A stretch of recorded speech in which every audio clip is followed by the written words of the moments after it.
Hello my dear students, तो कैसे हैं आप लोग। मैंने आपको 1.1 1.2 बता दिया था। अब चलते हैं हम 1.3 में। 1.3 में तो 1.3 का पहला क्वेश्चन कह रहा है सिद्ध कीजिए कि रूट 5 एक अपरिमेय संख्या है। सिद्ध कीजिए कि रूट 5 एक अपरिमेय संख्या है। चलिए सिद्ध करते हैं। आइए, बहुत ही आसान सवाल है। चलिए कह रहा सिद्ध कीजिए रूट 5 एक अपरिमेय संख्या है। तो अगर वो बोले अपरिमेय संख्या है तो हमको जस्ट उसका अपोजिट ले लेना है। अगर अपरिमेय संख्या बोलता है तो हमको परिमेय संख्या हमको सपोज डैट कर लेना है। जैसे मान लो सपोज डैट, यानी कि माना सपोज डैट कि रूट 5 एक परिमेय संख्या है। वो अपरिमेय संख्या बोल रहा है ना, हम यहाँ पर लिखेंगे परिमेय संख्या। रूट 5 एक परिमेय संख्या है।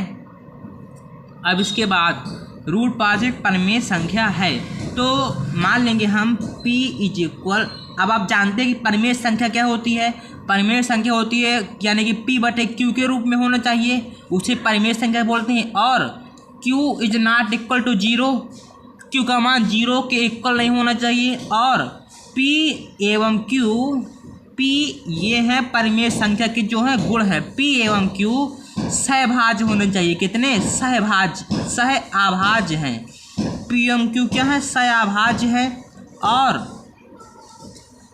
और एक चीज़ बहुत ही अच्छी है, p व q का जो HCF है, p व q का जो HCF है वो बिल्कुल 1 होना चाहिए, वो 1 होना चाहिए, 1। ये क्या है? ये एक परिमेय संख्या के गुण धर्म है कि परिमेय संख्या p/q के रूप में होती है। q का मान 0 के इक्वल नहीं होना चाहिए। p एवं q सहभाज्य होते हैं। p एवं q का जो मासा आता है यानी कि HCF आता है वो 1 होना चाहिए। ये आपको दिमाग में बिठा के चलना है। तो आइए चलते हैं p/q के रूप में। तो मान लेंगे रूट 5 इज इक्वल p/q, यानी कि ये क्या है? एक परिमेय संख्या है ना, हमने माना ना परिमेय संख्या है तो रूट 5 का मान p/q के इक्वल होगा ना। अब वर्ग करने पर तो रूट 5 का जब स्क्वायर करेंगे, रूट 5 का whole of square is equal p² ये जो q है ये इस तरफ आ जाएगा, ये जो q है ये इस तरफ आ जाएगा। तो q² इज इक्वल कितना बने? q² रूट q², इसका कितना आएगा? 5। यहाँ पर कितना बचेगा? p²। तो अब देखिए, या इसको इस तरह हम लिख सकते हैं कि p² इज इक्वल 5q²। इसको लिख सकते हैं कि नहीं लिख सकते। अब देखिए यहाँ पर q का गुणांक क्या है? q का गुणांक 5 है ना। q का गुणांक कितना है? 5 है। तो जब q का गुणांक 5 है तो यानी कि जो ये p है, जो ये p² ये 5 से कटेगा। अगर q का गुणांक 5 यानी कि ये p² 5 से विभाजित होगा। अतः p² 5 से विभाजित होगा। यह विभाजित है, p² 5 से विभाजित है। अगर p² 5 से विभाजित है तो p भी 5 से होगा डिवाइड। p भी 5 से विभाजित होगा, 5 से विभाजित है। p भी 5 से विभाजित है।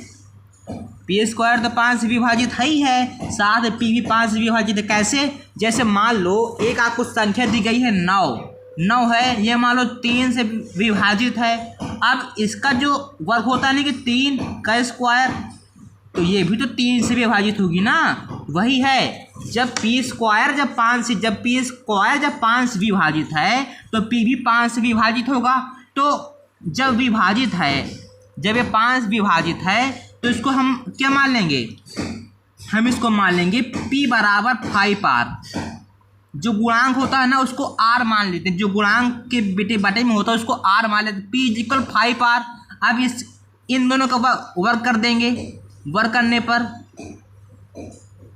पर तो p² इज इक्वल 25 r²। ठीक है। इतनी बात दिमाग में आई। अब देखिए, अब चूंकि आर स्क्वायर पी स्क्वायर की वैल्यू क्या है 5q स्क्वायर है ना, पी स्क्वायर की वैल्यू पुट करा देंगे 5q square is equal 25r square. तो 5×25 तो क्यू स्क्वायर का मान कितना आ जाएगा, क्यू स्क्वायर का मान कितना आ जाएगा, क्यू स्क्वायर का मान आ जाएगा 5r स्क्वायर आ जाएगा। अब जब क्यू स्क्वायर का मान कितना है 5r स्क्वायर, यानी कि जो ये क्यू स्क्वायर है ये 5 से विभाजित है, यानी कि चूंकि क्यू स्क्वायर 5 से विभाजित है, 5 से विभाजित है, अतः इसलिए क्यू भी 5 से विभाजित होगा। अब आप जानते हैं कि आप क्या जानते हैं, अब आप जानते हैं कि जो परिमेय संख्या होती है उसका जो HCF होता है उसका 1 होता है। अब यहाँ तो HCF 5 आ जाएगा ना, क्योंकि 5 ये विभाजित है और 5 ये भी विभाजित है, ये भी है ये भी, तो इसका HCF 5 आता है, इसका HCF 5 आता है, तो HCF होना चाहिए 1, आता है 5, तो लिख देंगे अतः स्पष्ट है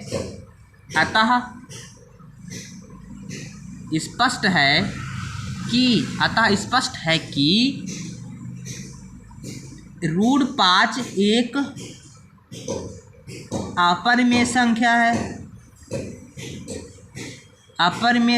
है, क्यों है, क्योंकि पी व क्यू का जो HCF है इज नॉट इक्वल टू 1, जो पी व क्यू का जो HCF is not equal to 1।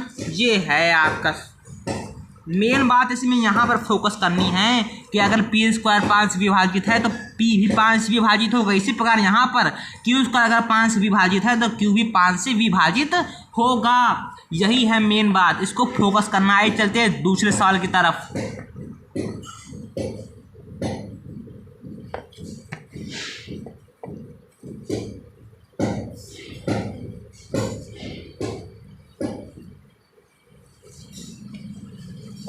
तो प्लीज़ हमारे चैनल को subscribe, like, comment and share कीजिएगा। आप लोग विफ्स नहीं देते हैं, हमको विफ्स चाहिए, ना कि सब्सक्राइब तो चाहिए लेकिन विफ्स चाहिए हमको सबसे ज़्यादा। मेन बात होती है विफ्स की। विफ्स आ रहे हैं तो कोई दिक्कत नहीं है, मैं आपको इसी प्रकार अपडेट करता रहूँगा। तो चलते हैं सेकंड सवाल की तरफ। सेकंड सवाल आपका कह रहा है कि 3 + 2√5 एक अपरिमेय संख्या है, तो मैंने बताया था ना, अगर अपरिमेय बोले तो हमको परिमेय मान लेना है, यानी कि माना 3 + 2√5 एक परिमेय संख्या है। क्या है? एक परिमेय संख्या है।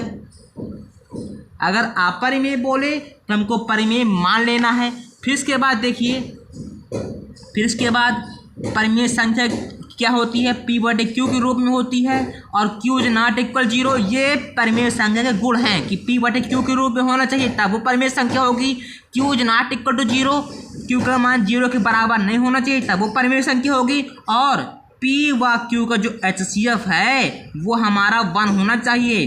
कितना होना चाहिए? 1, तभी वो परिमेय संख्या होगी। तो चलते हैं हम इसको मान लेंगे क्या? P/Q। क्यों मान लेंगे? क्योंकि ये परिमेय संख्या है।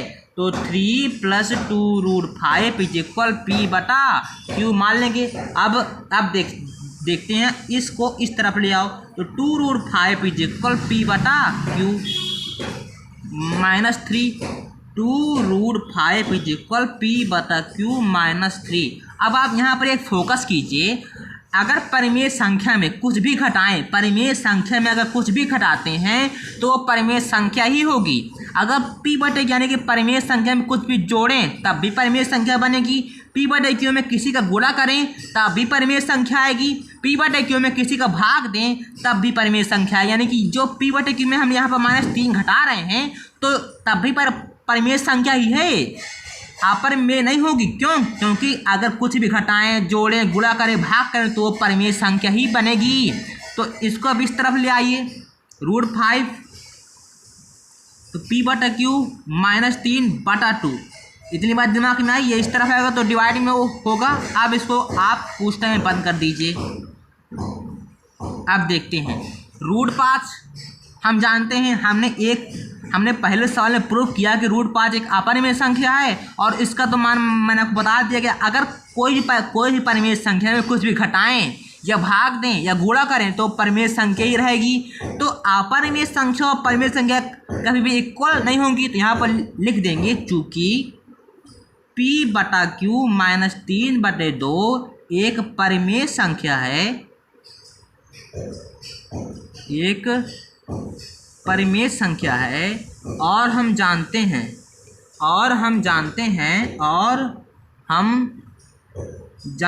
हैं कि √5 एक अपरिमेय संख्या है। √5 एक अपरिमेय संख्या है। √5 एक अपरिमेय संख्या है। अतः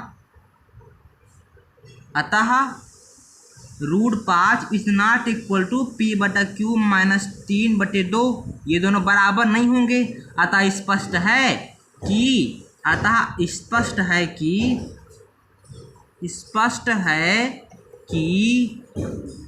+ √2√5 एक अपरिमेय संख्या है, एक अपरिमेय संख्या है। ये लीजिए प्रूव हो गया। इतनी बात दिमाग में ना क्या आई, ये मेन बात है। P/Q में यानी परिमेय संख्या में कुछ भी घटाएं, कुछ भी जोड़ें, किसी का गुणा करें, किसी का भाग करें, वो परिमेय संख्या ही रहेगी। इतनी बात आपको दिमाग में रखनी है। चलते हैं तीसरे सवाल की तरफ। जल्दी से चलते हैं बिना टाइम वेस्ट किए, क्योंकि वीडियो बहुत बड़ा हो चुका है और इसको फिर एक्सपोर्ट करने में, अपलोड करने में बहुत ही दिक्कत आती है। आप भली बात जानते हैं। तो चलते हैं। तीसरा सवाल कह रहा है सिद्ध कीजिए कि निम्न संख्याएं अपरिमेय हैं। पहला नंबर 1/√2। तीसरे का पहला कर रहा है 1/√2। क्या कह रहा है ये कि सिद्ध कीजिए कि ये अपरिमेय संख्या। तो सिद्ध करते हैं। तो मान लेंगे, माना अगर अपरिमेय बोले तो परिमेय मानना है। ये बात ध्यान, 1/√2 एक परिमेय संख्या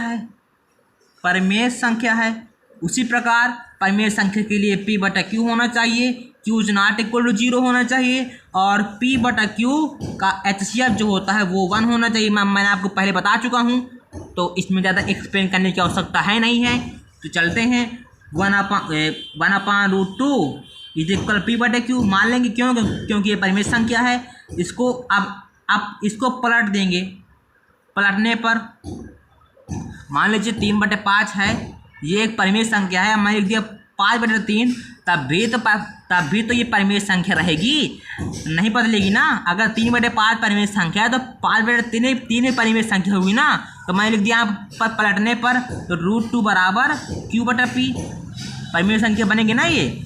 अब देखते हैं √2। हम जानते कि हमने सिद्ध किया था कि √2 एक अपरिमेय संख्या है और Q/P परिमेय संख्या, तो ये कभी इक्वल नहीं होंगी। तो लिख देंगे P/Q Q/P एक, चूंकि Q/P एक परिमेय संख्या है, और हम जानते हैं कि √2 एक अपरिमेय संख्या है। √2 एक अपरिमेय संख्या है। तो जब एक परिमेय संख्या और अपरिमेय संख्या का कभी भी इक्वल नहीं होंगी। अतः स्पष्ट है कि √2 एक 1/√2 एक अपरिमेय संख्या है। चलते हैं अगले सवाल की तरफ जल्दी से।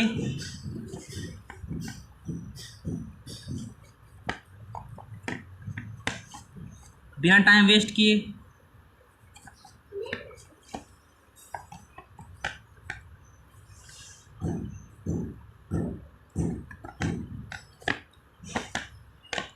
चलिए दूसरा सवाल 7√5 करा एक अपरिमेय संख्या। तो मान लेंगे 7√5 एक परिमेय संख्या है। अगर अपरिमेय का है तो परिमेय मान लेना है। आप परिमेय संख्या है। परिमेय संख्या के लिए आप जानते हैं P/Q is not equal to 0, और जो P/Q को जो HCF होता है वो मासा होता है, वो हमें से एक आता है। ये मैं आपको कई बार बता चुका हूँ, एक्सप्लेन कर चुका हूँ, तो एक्सप्लेन करने की आवश्यकता है नहीं है। तो मान लेंगे 7√5 इज इक्वल P/Q। अब 7 इस तरफ आ जाएगा तो √5 इक्वल P/7Q। ठीक है, अगर गुणा करें भाग करें तो परिमेय संख्या ही रहेगी। ये एक अपरिमेय संख्या जानते हैं तो लिख देंगे, क्योंकि P/7Q एक परिमेय संख्या है, एक परिमेय संख्या है, वह हम जानते हैं √5 एक अपरिमेय है, अपरिमेय संख्या है।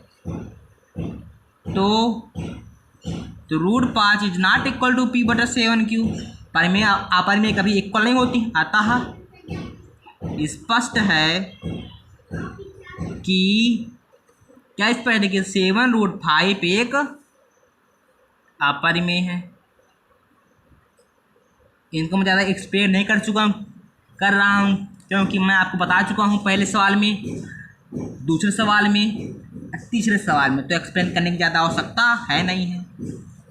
ये बात आप दिमाग में रखिए कि अगर किसी परिमेय संख्या में किसी को जोड़ें, घटाएं, गुणा करें, भाग करें तो वो परिमेय संख्या ही रहेगी, अपरिमेय नहीं बन जाएगी वो। इतनी बात आपको दिमाग में रखनी है इस चैप्टर में बस। और बाकी सवाल आप कीजिए, बस इतनी बात अगर आप दिमाग में रखते हैं तो चैप्टर बिल्कुल ईजी है। करा 6 + √2। ठीक है, तो मान लेंगे यह क्या है, परिमेय संख्या। मान लेंगे कि माना परिमेय संख्या है ये। अब परिमेय संख्या के लिए क्या इंपॉर्टेंट होता है, P/Q के रूप में होना चाहिए, Q is not equal to 0 होना चाहिए, और जो P और Q को जो HCF आना चाहिए वो क्या आना चाहिए, 1 आना चाहिए। तो मान लेंगे, ठीक है, इतनी बात दिमाग में ही ना, तो 6 + √2 इज इक्वल P/Q। ठीक है, इतनी बात दिमाग में ही ना, तो 6 इस तरफ आ जाएगा तो √2 इज इक्वल P/Q -6। जोड़ें, घटाएं, गुणा करें, भाग करें, वो परिमेय संख्या ही रहेगी, अपरिमेय नहीं बन जाएगी। अतः हम जानते हैं चूँकि P/Q -6 एक परिमेय संख्या है, एक परिमेय संख्या है, और √2 एक अपरिमेय संख्या है, एक अपरिमेय संख्या है। अतः √2 is not equal to P/Q -6, क्योंकि अपरिमेय परिमेय कभी इक्वल नहीं होती। अतः स्पष्ट है, क्या स्पष्ट है, अतः स्पष्ट है कि 6 + √2 एक अपरिमेय है, एक अपरिमेय संख्या है। तो आज के लिए बस इतना ही। मैंने 1.3 आपकी फुल कंप्लीट सॉल्व करा दी है। अगर कोई दिक्कत हो, समझ में कुछ ना आया हो तो प्लीज़ कमेंट कीजिए, और अगर कुछ भी आपको दिक्कत हो, कोई भी सब्जेक्ट में हो तो उसमें भी कमेंट कीजिए, मैं उसका भी वीडियो बनाऊंगा जल्दी। बस आप लाइक कीजिए, शेयर कीजिए, सब्सक्राइब कीजिए। जो नीचे लाल रंग का बटन है ना, इस तरह का, जो लाल रंग का जो बटन है इस तरह का, उसमें लिखा होता है सब्सक्राइब, लिखा होता है ना सब्सक्राइब, तो उसको आप क्या करना है, आपको क्लिक कर देना है। उसको क्या करना है, आपको क्लिक कर देना है। मुझे मतलब उससे क्या क्लिक होने से, अगर वो आपने क्लिक कर दिया तो मैं आपको रोज़ इसी तरह का अपडेट देता रहूँगा, रोज़ अपडेट दूंगा, रोज़ इसी तरह के रोज़ इंटरेस्टिंग वीडियो लाऊंगा। अगर आपको समझ में नहीं आ रहे हैं तो दूसरा लाऊंगा। रोज़ इस तरह के अपडेट आएंगे, आपकी पूरी मैथ होगी। अगर आपको इंग्लिश में कोई डाउट है तो मैं इंग्लिश के लाऊंगा, लेकिन क्या होना चाहिए, उससे पहले सब्सक्राइब होना चाहिए। जो ये बटन है ना, इसको क्लिक होना चाहिए, क्लिक। चलिए आज के लिए बस इतना ही, बाय।